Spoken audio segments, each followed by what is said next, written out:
میرے آقا جبرائیل امین کے ساتھ معراج سے واپس تشریف لا رہے تھے. میرے آقا نے جبرائیل امین سے کہا ہے جبرائیل میں جب جا کر لوگوں کو یہ بات سناؤں گا مانے گا کون؟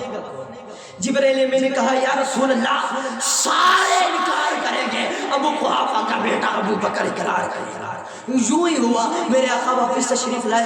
ابو بکر یوں سامنے آ کر کے دو زانو ہو کر کے بیٹھ گئے. اب یہ محبت بھرا منظر دیکھیے، ابو بکر یوں دو زانو ہو کر بیٹھے ہیں، نگاہیں جھکائی ہوئی ہیں، نگاہیں اٹھائی نہیں. میرے آقا نے کہا ابو بکر جبرائیل آئے.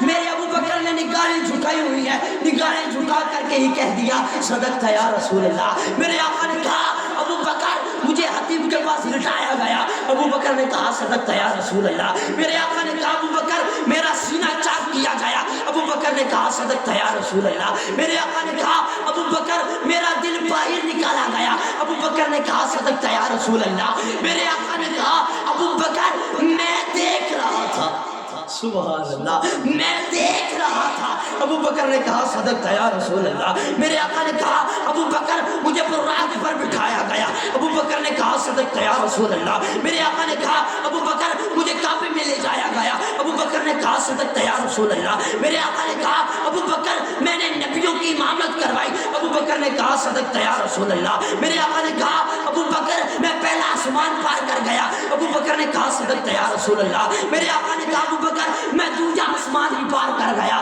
ابو بکر نے کہا صدقت یا رسول اللہ. میرے آقا نے کہا تیسرا، چوتھا، پانچواں، چھٹا، ساتواں میں سارے آسمان پار کر گیا.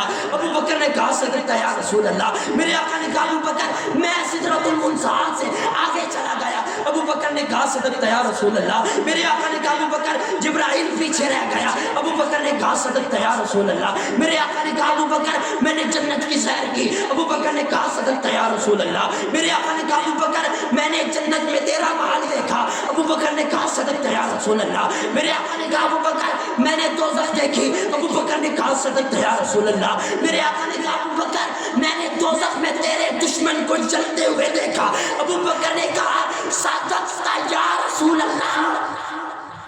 سبحان اللہ، صدقت یا رسول اللہ، صدقت یا رسول اللہ. جب اتنی بات ہو گئی نا تو ابو بکر اور اس کے علاوہ کچھ نہیں بولے، یوں ابھی نگاہیں جھکائی ہوئی ہیں. جب اتنی بات ہوئی نا تو اب ابو بکر کا حق بنتا تھا کہ وہ کچھ اور بھی کہے. کیونکہ باہر ابو جہل کھڑا ہو کر کے میرے آقا کی معراج پر تمسخرہ کر رہا تھا. باہر لوگ کھڑے ہو کر میرے آقا کی معراج پر مذاق اڑا رہے تھے. اب ابو بکر کا حق بنتا تھا کہ وہ کچھ کہے، وہ کچھ بولے، کچھ کہے، امت کو کوئی سبق دے کہ آقا کے ساتھ محبت کس طرح کرنی ہے، آقا کی نبوت کا اقرار کس طرح کرنا ہے، آقا سے محبت کس طرح کرنی ہے. جب ابو بکر نے باہر لوگوں کو کھڑے ہوئے دیکھا، مذاق بناتے ہوئے دیکھا، تمسخرہ کرتے ہوئے دیکھا، اب ابو بکر نے گواہی دی اشہد ان